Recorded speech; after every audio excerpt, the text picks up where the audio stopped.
ಹೇಳಿ ಡ್ಯಾಡ್, ನಿಮ್ಮ ವಿರುದ್ಧ ಮಾತಾಡ್ದವ್ರನ್ನೇ ವಂಶ ಸಮೇತ ಕೊಂದು ಹಾಕ್ತವ್ರು ನೀವು. ಅಂಥದ್ರಲ್ಲಿ ಇಷ್ಟೆಲ್ಲ ಅನಾಹುತ ಆಗ್ತಿದ್ರು ಆ ಪೊನ್ನಪ್ಪನ ಯಾಕೆ ಸಾಯಿಸ್ತಿಲ್ಲ? ಪ್ಲೀಸ್ ಡ್ಯಾಡ್, ಈಗಲಾದರೂ ಹೇಳಿ. ಅದಕ್ಕೆ 2 ಬಲವಾದ ಕಾರಣ ಇದೆ. 2 ಕಾರಣನ? ಮೊದಲನೇದು, ನಿನಗೆ ಗೊತ್ತಿರೋ ಹಾಗೆ ಹೆಚ್ಚಂದ್ರೆ ಇನ್ನೊಂದು 5 ತಿಂಗಳಲ್ಲಿ ಈ ಆಸ್ತಿ ಎಲ್ಲ ನಮ್ಮ ಕೈ ಬಿಟ್ಟು ಹೋಗುತ್ತೆ. ಡ್ಯಾಡ್, ಈ ಆಸ್ತಿಗೂ ಆ ಪೊನ್ನಪ್ಪಗೂ ಏನ್ ಸಂಬಂಧ? ಸಂಬಂಧ ಇದೆ. ಆದಿತ್ಯ ಅಂತೂ ಹುಟ್ಟು ಬರೋದಕ್ಕೆ ಸಾಧ್ಯ ಇಲ್ಲ. ಈ ಆಸ್ತಿ ಅಂತೂ ನಮ್ಮ ಕೈ ತಪ್ಪು ಹೋಗುತ್ತೆ. ಆಮೇಲೆ ನಮ್ಮ ಗತಿ ಬೀದಿಗೆ ಬರ್ತೀವಿ ನಾವು.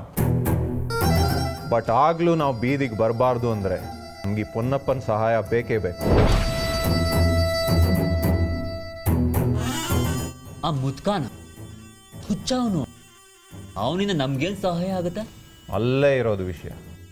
ಏನ್ ಗೊತ್ತಾ, ಈ ಆಸ್ತಿ ಹೇಗೂ ಆದಿತ್ಯನಿಗೆ ಸೇರ್ಬೇಕು ಅಂತ ನಮ್ಮಪ್ಪಯ್ಯ ವಿಲ್ ಬರೆದಿಟ್ಟಿದಾರಲ್ಲ, ಈ ಆಸ್ತಿನೆಲ್ಲ ಮೀರಿಸೋ ಒಂದು ದೊಡ್ಡ ಸಂಪತ್ತಿದೆ ಇಲ್ಲಿ. ನಿಧಿ. ಅಂತಿಂತ ನಿಧಿ ಅಲ್ಲ, 16 kg ಆಂಟೀಕ್ ಬಂಗಾರದ ಆಭರಣ. ಒಂದೊಂದು ಆಭರಣಕ್ಕೆ ಕೋಟಿ ಕಟ್ಲೆ ಬೆಲೆ. ಜೊತೆಗೆ ಅಪರೂಪದ ವಜ್ರ ರತ್ನಗಳು ತುಂಬಿರೋ ನಿಧಿ. ಒಂದೊಂದು ವಜ್ರ, ಒಂದೊಂದು ಹರಳಿಗೂ ಕೋಟ್ಯಾಂತರ ರೂಪಾಯಿ ಬೆಲೆ. ಈ 1000 ಎಕರೆ ತೋಟ, ಬಂಗ್ಲೆ, ಫ್ಯಾಕ್ಟ್ರಿ ಇದೆಲ್ಲ ಎಷ್ಟು ಬೆಲೆ ಬಾಳುತ್ತೋ ಅದಕ್ಕಿಂತ ಎಷ್ಟೋ ಹೆಚ್ಚು ಬೆಲೆ ಆ ನಿಧಿಗೆ. ಅಂದ್ರೆ 100 ಕೋಟಿ ಆಸ್ತಿನಾ? ಇನ್ನೂ ಹೆಚ್ಚು ತೂಗುತ್ತೆ. ಗಾಡ್, ಡ್ಯಾಡ್, ನಡೀರಿ ಈಗಲೇ ಹೋಗಿ ತಗೊಂಬರೋಣ. ನಮ್ಮಪ್ಪಯ್ಯ ತುಂಬ ಚಾಲಾಕ್.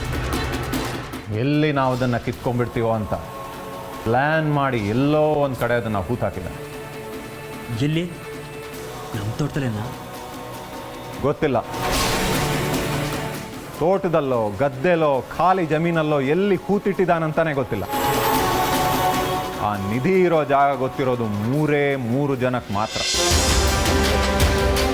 3 ಜನಕ್ಕ? ಒಂದು ನಮ್ಮಪ್ಪ ವೀರೇಂದ್ರ ವರ್ಮ, ಎರಡನೇದು ಆದಿತ್ಯ ವರ್ಮ, ಮೂರನೇದು ಈ ಪೊನ್ನಪ್ಪ. ವಾಟ್? ಆ ಪೊನ್ನಪ್ಪನ? ಡ್ಯಾಡ್, ಹಾಗಾದ್ರೆ ಈಗಲೇ ಅವನ್ನ ಹಿಡ್ಕೊಂಡ್ಬಂದು ಹೆದರಿಸಿ ಬೆದರಿಸಿ ಆ ಜಾಗದ ಬಗ್ಗೆ ತಿಳ್ಕೊಂಬಿಡೋಣ. ಮುದುಕ ಭಾರಿ ಮೊಂಡ. ಜೀವ ಬಿಟ್ಟೂನು ನಿಧಿ ಬಗ್ಗೆ ಸೀಕ್ರೆಟ್ ಬಿಟ್ಕೊಡಲ್ಲ. ಅವನು ಆವಾಗ ನಿಧಿ ಇರೋ ಜಾಗಕ್ಕೆ ಹೋಗಿ ಬರ್ತಾನೆ. ಸರಿ, ಹಾಗಾದ್ರೆ ನೆಕ್ಸ್ಟ್ ಅವನ್ನ ನಾವು ಫಾಲೋ ಮಾಡಿದ್ರೆ ಆಯ್ತು. 25 ವರ್ಷದಿಂದ ಫಾಲೋ ಮಾಡ್ತಿದ್ದೀನಿ. ಪ್ರತಿ ಸಲ ದಾರಿ ತಪ್ಪಿಸ್ತಿದ್ದಾನ ಅವನು.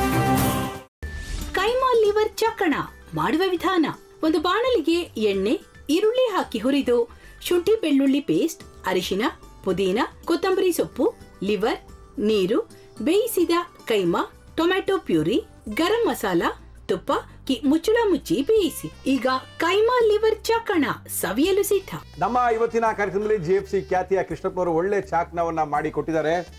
ಹೆಂಗಿದೆ ಅಂತ ಎಲ್ಲ ಹೇಳಕ್ಕಾಗಲ್ಲ, ನೀವು ಮಾಡ್ಕೊಂಡ್ರೆ.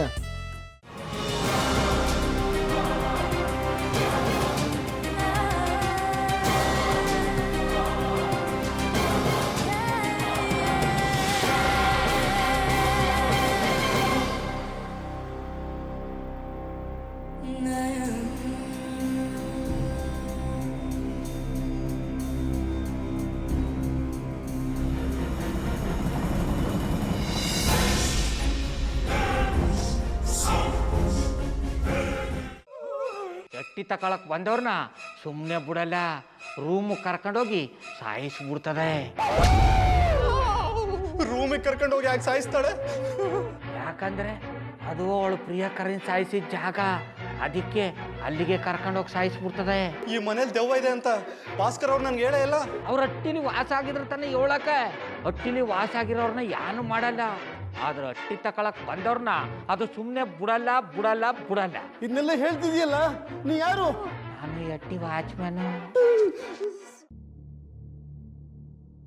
ನಾನು ಅರ್ಜೆಂಟಾಗಿ ರಾಮನಗರ ಹೋಗ್ಬೇಕು. ನೀನು ವೆಹಿಕಲ್ ಕಳಿಸ್ತೀಯಾ? ಅಷ್ಟೇ ತಾನೇ? ಎಷ್ಟು ಗಂಟೆಗೆ ಅಂತ ಹೇಳಿ ಕಳಿಸ್ತೀನಿ. ಮೊನ್ನೆ ಯಾರೊಬ್ರನ್ನ ಕಳಿಸಿದ್ಯಲ್ಲ, ಅವನೇ ಕಳಿಸು, ಚೆನ್ನಾಗಿ ಓಡಿಸ್ತಾನೆ ಅವನು. ಮೊನ್ನೆನಾ? ಹಾ, ಶಿವು ಇರಬೇಕು. ಹಾಂ, ಅವನೇ. ಅಯ್ಯೋ, ಅವ್ನು ನಿನ್ನೆಯಿಂದ ಕೆಲಸಕ್ಕೆ ಬಂದಿಲ್ಲ. ಫೋನ್ ಮಾಡಿದ್ರೆ ರಿಸೀವ್ ಮಾಡ್ತಿಲ್ಲ.